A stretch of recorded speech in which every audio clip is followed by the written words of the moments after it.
Start చేసిన మొయినాబాద్ మండలం ఎక్కువ గవర్నమెంట్ ల్యాండ్ ఉండడం వల్ల చాలామంది ఆక్రమణకు గురి చేస్తున్నారు. దాన్ని నువ్వు తిప్పి కొడుతున్నావు. ఇంకా ముందు ఆక్రమణకు గురయ్యే భూముల వ్యక్తులకు ఎలాంటి సూచనలు చేస్తాను నేను? బిట్టికి నమస్కారం. ప్రభుత్వ భూముల జోలికి వస్తే ఎవరైనా ఉండొచ్చు. ఇప్పుడు అన్నీ వచ్చాయని కూడా పాతయ్యే. ఇప్పుడు కొత్తగా అటెంప్ట్ చేసింది కాదు. ఎన్నమన్నా మనం ఫెన్సింగ్ చేస్తుంటే వాళ్ళు చదువుకుంటారు అన్నీ. అరే మాది కూడా గుంజుకుంటారేమో అనే భయంతో ఎక్కడెక్కడ భూ కబ్జాదారులు ప్రయత్నం చేస్తున్నారు. ఆ ప్రయత్నాన్ని మేము తిప్పికొడుతున్నాం. ఇవన్నీ వాళ్ళు ఈ మధ్యలో పేపర్లు ఇంతకుముందు ఎప్పుడు రాలే గతంలో, ఇప్పుడు ఎందుకు వస్తున్నాయని చెప్పేసి అనుకుంటారు చాలామంది. ఇవన్నీ కూడా గతంలో ప్రయత్నం చేసి కబ్జా ప్రయత్నం చేసే కేసులే మళ్ళీ వాళ్ళే వస్తున్నారు.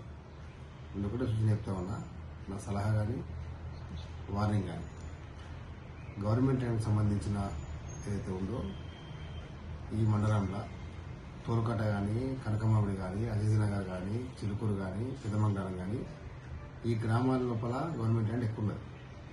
ఇంకా సూరంగల్ కానీ, ఇక్కడ నాయకుడు కూడా కావచ్చు, ఈ గ్రామాలలో గవర్నమెంట్ ల్యాండ్ ఎక్కువ ఉన్నది. హిమాయత్ నగర్ కానీ గవర్నమెంట్ ల్యాండ్స్ ఉన్న పాయింట్స్ అన్నీ కూడా మనం వెరిఫై చేసినాము, మ్యాపింగ్ చేసినాము, డిజిటల్ మ్యాపింగ్ చేసినాము. మొదటి దశగా కనకమామిడి నుంచి మనం ఫెన్సింగ్ కూడా స్టార్ట్ చేసినాం. ఈ మధ్యలో వర్షాలకు ఆ గుంతలు తీస్తే వాటర్ వస్తున్నాయి కాబట్టి ఫెన్సింగ్ వర్క్ ఆగిపోయింది.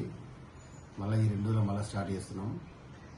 దయచేసి నా విన్నపం ఏంటంటే గవర్నమెంట్ జోలికి ఎవరు ల్యాండ్ జోలికి ఎవరు పోవద్దు. ఎందుకంటే గవర్నమెంట్ ల్యాండ్ పబ్లిక్ సంబంధించి, అది ప్రభుత్వ ఆస్తి. ప్రజా అవసరాల కోసం మనం ఉపయోగిస్తున్నాం. ఇవాళ మీరు చూశారు ఇంకెప్పటి గ్రామంలో 180 100 ఎకరాలు కాపాడి గోశాలకు ఇచ్చినాం. అందులో ఉన్న ఎవరైతే కల్టివేటర్స్ ఉన్నారో వాళ్ళకు ప్లాట్లు కూడా వేసి లేఅవుట్ ఇస్తున్నాం. అది వాళ్ళ పేదలు కాబట్టి, అది అందరికి కాదు, గరీబులు కాబట్టి వాళ్ళు రిక్వెస్ట్ చేస్తే ప్రభుత్వం వాళ్ళ కోరిక మన్నించి వాళ్ళకు ప్లాట్ ఇస్తుంది. కానీ వేరే కాడ కబ్జేసులు కట్టేస్తే అనుకోవద్దు. ఎట్టి పరిస్థితులు కూడా అట్టిచ్చే ముచ్చటేం లేదు. గతంలో అసైన్ చేసి ఉంటే మేము ఆ జోలికి పోము. కానీ ఇప్పుడు వచ్చి అసైన్మెంట్ ఇవ్వండి కానీ లేకపోతే ఇప్పుడు వచ్చి కబ్జా చేస్తామంటే మాత్రం కుదరదు.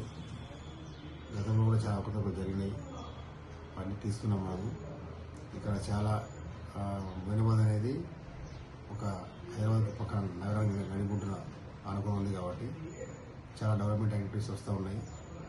ఇలా గోశాల కావచ్చు, కూరగాయల మార్కెట్ కావచ్చు, లేకపోతే కాలేజీ రావచ్చు, యూనివర్సిటీ రావచ్చు.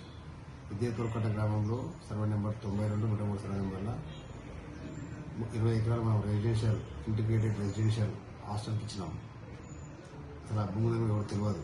నేను వచ్చాకనే ఆ భూమిని కనిపెట్టి అది పట్టల్యాండ్ చుట్టూ మొత్తం పట్టదారి కలిసి దాన్ని మధ్యలో దాన్ని పెట్టేసుకొని అది గవర్నమెంట్ ల్యాండ్ తెలియకుండా పెట్టేసారు. అది నేను లిస్టు పట్టుకొని మొత్తం తిరిగితే నాకు తెలిసింది 30 ఎకరాల భూమి దాకా. ఆ 30 ఎకరాల నుంచి 20 ఎకరాలు మనము residential integrated residential school cum హాస్టల్కు వారి ప్రతిపాదన మేరకు, వారి విజ్ఞప్తి మేరకు ల్యాండ్ అలాట్మెంట్ చేసినాం. త్వరలో కార్యాచరణ స్టార్ట్ అయితే పని కూడా అట్లా ఎక్కడ ఉన్నా కూడా గవర్నమెంట్ ల్యాండ్ ఎక్కడ ఉన్నా కూడా పెద్దమంగళంలో ఉంది 218 142 సర్వే నెంబర్లో. ఇలా కనకమామిడిలో ఉంది 510 51 సర్వే నెంబర్లలో. కేతిరెడ్డిపల్లిలో ఉంది, తోలుకట్లో ఉంది సర్వే నెంబర్ చెప్పిన. అలా 5 176 177. ఇలా చిలుకూరులో ఉంది 786 632. సురంగల్లో ఉంది. అట్లా ప్రతి గ్రామంలో ఉన్న భూములన్నీ కూడా అది ప్రభుత్వానికి చెందుతాయి, ప్రభుత్వ అవసరాలకు చెందుతాయి. ఇవాళ మనకు ఏ 1 ఎకరా భూమి కాపాడినా గ్రామాల్లో శ్మశాన వాటికలు లేకుండా ఉన్నాయి. కాలేజీలు లేవు, యూనివర్సిటీలు లేవు, హాస్పిటల్స్ లేవు. మొయినాబాద్లో ప్రతిదానికి హైదరాబాద్ పోవాల్సి వస్తుంది. నగరానికి ఇంత దగ్గర ఉండి డెవలప్మెంట్ చేసి రాష్ట్రంలో ఉన్న ముఖ్యులందరూ కూడా ఇక్కడ ల్యాండ్స్ ఉన్నాయి. ఇక్కడ ఫామ్ హౌస్ కల్చర్ ఉంది, ఒక మంచి వాతావరణం ఇక్కడ ఉంది. ఈ వాతావరణాన్ని కాపాడుకునేకే మనం ఖచ్చితంగా ప్రయత్నం చేయాలి. నేను మీడియాకి నా విన్నపం ఏంటంటే ఏదైనా మీ దృష్టికి వస్తే గవర్నమెంట్ ల్యాండ్ సంబంధించి ఏదైనా కూడా మా దృష్టికి పెట్టండి, మాకు సమాచారం ఇవ్వండి, మేము వాటి సరిగా చూసుకుంటాం. అనేక సార్లు మాకు బిగ్ టీ తరఫున కూడా సమాచారం ఇచ్చారు, వారి సహాయం సహకారాలు అందించారు. వారికి కూడా ధన్యవాదాలు. మీడియా మిత్రులందరికీ నేను చెప్తున్నా, all channels, all media, all print electronic media నా రిక్వెస్ట్ ఏంటంటే సమాచారం ఇవ్వండి. ఒక విషయాన్ని దాన్ని స్పష్టత తీసుకోండి. ఒకరు చెప్పినంత మాత్రమే మనం విని ఒక నిర్ణయం రాకుండా వాట్ ఈజ్ వాట్, అసలు ల్యాండ్ ఏంటి, దానికి ఎవరు, దాని నిజమెంత, అబద్ధం ఎంత. మీకు తెలుసుకున్న తర్వాత మీకు ఏ విషయమైనా మేము స్పష్టత ఇస్తాం, మీకు అందుబాటులో ఉంటాం. ప్రజల కోసం మీరు పనిచేయండి, మేము కూడా పనిచేస్తాం. మాకు కూడా మీ సలహాలు ఇవ్వండి, మీ వాల్యుబుల్ సజెషన్స్ కేసు బాగుంటుందని చెప్పండి, తప్పకుండా వింటాం. మీ సూచనలు కానీ స్వీకరిస్తాం. మనం అందరం కూడా ప్రజల కోసం పనిచేస్తున్నాం, ప్రజల అభివృద్ధి సంక్షేమం కోసం పనిచేస్తున్నాం. ప్రభుత్వానికి ఎప్పుడు కూడా ఒకరికి మేలు చేయని ఆలోచన ఉండదు. 100 మందికి మేలు చేసే పని చేయాలనుకుంటాం. ఎందుకంటే ఈ ఆఫీసులో పబ్లిక్ వస్తుంది, గోశాల కట్టి పబ్లిక్ కోసమే, కూరగాయల మార్కెట్ కట్టి పబ్లిక్ వస్తుంది, లేకపోతే కాలేజీ కట్టిన, హాస్టల్ కట్టిన, ఇంకోటి కట్టిన పబ్లిక్ వస్తుంది. వెనుకబడ్డ ప్రాంతం మన పచ్చివాడ రంగారెడ్డి కాబట్టి, ఇటు నుంచి మన వికారాబాద్ దగ్గర వెనుకబడ్డ ప్రాంతం అని అప్పటి నుంచి అంటారు కాబట్టి ఇంకా డెవలప్మెంట్ జరగాలి. కాబట్టి మీరందరూ సహకరించండి. ప్రభుత్వ భూముల జోలికి వస్తే ఇప్పటికే చాలా మంది కేసులు నమోదు చేసినాం. 1-2 సార్లు చెప్తే లేకపోతే మళ్ళీ రిపీట్ చేస్తే పీడియాక్ట్ నమోదు చేస్తాం. ఇంకా క్రిమినల్ కేసులు కూడా ఎక్కువ లేఅవుట్ కేసులు పెడతాం.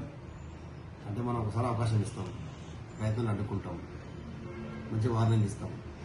లేదు నేను ఇదే విధంగా నాకు అలవాటు అయిపోయింది, నేను ఇటనే చేస్తా అంటే చట్టం కూడా పనపంతం చేసుకుంటుంది కదా. కాబట్టి ఎవరు కూడా గవర్నమెంట్ ల్యాండ్ జోలికి పోవద్దు. గవర్నమెంట్ భూముల విషయంలో రాజీ పడేది ఏం లేదు. ఇంతకుముందు ఎన్ని ల్యాండ్స్ కాపాడినామో ఇప్పుడు మీరు అన్ని చూస్తూ ఉన్నారు. అన్నిటి ఫెన్సింగ్ చేస్తున్నాం.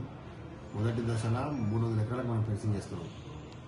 ఇదే తోలుకట్ట గ్రామం కానీ, కనకమామిడి కానీ, పెద్దమంగారం కానీ, అజీనగర్ కానీ, ఈ మొదటి దశ గ్రామాలు ఎన్నికల తర్వాత ఇక్కడ ఎన్క్రోచ్మెంట్స్ ఎక్కువైతున్నాయి. మీరు అధీనంగా చూసుకోండి. అవన్నీ కూడా ఎప్పుడో ఎస్సీలకు, దళితులకు, గరీబులకు, బీసీలకు ఇచ్చిన భూములు అన్నీ అనేకరతం అవుతున్నాయి. అన్ని పెద్దల చేతిలో పడుతున్నాయి. వాళ్ళు వచ్చి వీళ్ళని భయపెట్టడం, తక్కువ రేటు కొనడం అంటే జరుగుతుంది. వాటిపైన మేము నిశ్చితంగా పరిశీలన చేస్తున్నాం. వీళ్ళు బ్యాక్ ఎండ్లో ఎన్ని చేస్తున్నారో నేను అన్ని గమనిస్తున్నాం.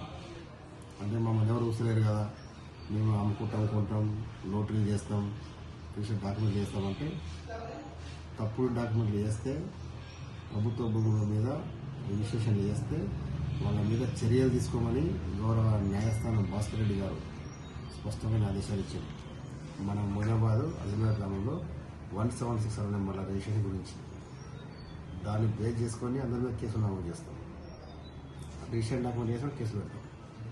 అధికారుల కేసులు 4 తప్ప 4 పెట్టవచ్చు. నా 10 కాలం కంప్లీట్ చేయండి. కాబట్టి దాని మీద ఏం రాజీ లేదు. కాబట్టి మీరంతా మీడియా ద్వారా వైడ్ పబ్లిసిటీ చేయండి. గవర్నమెంట్ జోలికి, భూముల జోలికి ఎవరు రావాలి దయచేసి.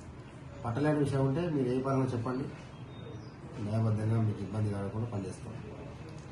ఒకవేళ ప్రభుత్వము పేదవారికి భూమిని దున్నుకొని బతకమని ఇచ్చింది, వాళ్ళు అమ్ముకుంటే వాళ్ళపై ఎలాంటి చర్యలు? రివోట్ యాక్ట్ ఖచ్చితంగా 1977 prohibition of transfer act, assignment భూములు 1958 తర్వాత ఎవరు అమ్మినా కూడా అమ్మకానికి నిషేధం. అవి కేవలం వంశపారంపర్యంగా వారి కుటుంబ సభ్యులు అనుభవించాలి. POT act ప్రయోగిస్తాం. ఆల్రెడీ ఇంతకుముందు మనం కనకమంలో 50 ఎకరాలు 4 ఎకరాలు తీసుకున్నాం. మళ్ళీ ఎవరైనా అమ్మినట్టుగా మాకు డాక్యుమెంట్లు ఇవ్వండి, కనీసం ఒక సర్వే నెంబర్ చెప్పండి. ఖచ్చితంగా ఈసీలో ట్రాన్సాక్షన్ చూస్తాం. వాటిపైన ఖచ్చితంగా ఇప్పుడు నాకు ఇవాళ కొన్ని నోటీస్కి వచ్చినాయి, వాటికి కూడా నోటీసులు ఇస్తున్నాం. ప్రభుత్వ అసైన్ భూములను అన్యాక్రాంతం అయితే, ఇతరులకు అమ్మితే ఖచ్చితంగా పిఓటి చట్టాన్ని ప్రయోగిస్తాము. వాటిని మన వెనక్కి తీసుకుంటాం. Thank you.